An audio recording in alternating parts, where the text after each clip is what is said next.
எல்லாம் எப்படி இருக்கீங்க? ஸோ ரொம்ப நாளாக நான் இதை பற்றி பேசணும் அப்படின்னு நினச்சிட்டு இருந்தேன். என்னென்னா, ஸோ நம்மளில் நிறைய பேர் என்ன பண்ணுவோன்னா, இவங்களுக்காக நான் இதை சாக்ரிஃபைஸ் பண்ணுறேன், இவங்களுக்கு பிடிக்காது நான் இதை பண்ண மாட்டேன் அப்படின்ற மாதிரி நமக்கான ஒரு கோல் இருக்கும்ல, நமக்கான ஒரு விஷ் இருக்கும்ல. சின்ன வயசுலேருந்து இது பண்ணணும்னு நம்ம ஆசைப்பட்டிருப்போம். எதர் இட் இஸ் பேஷன், நமக்கு பிடிச்ச விஷயமா இருக்கட்டும். நமக்காக அதை சாக்ரிஃபைஸ் பண்ணாமல் மற்றவங்களுக்காக நம்ம அதை சாக்ரிஃபைஸ் பண்ணிவிட்டு அண்ட் இன்சைட் ஹார்ட் அதை ஹாப்பியாகவும் இல்லாமல் ஒரு லைஃப் வந்து நிறைய பேர் வாழ்ந்துட்டுருக்காங்க.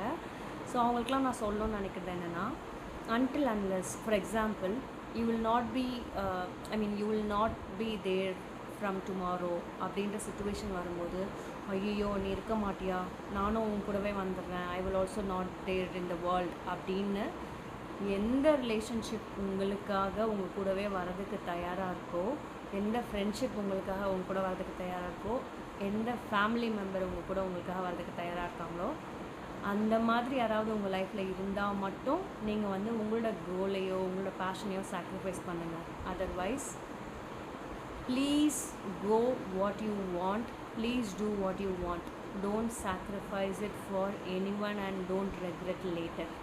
புரியுதா?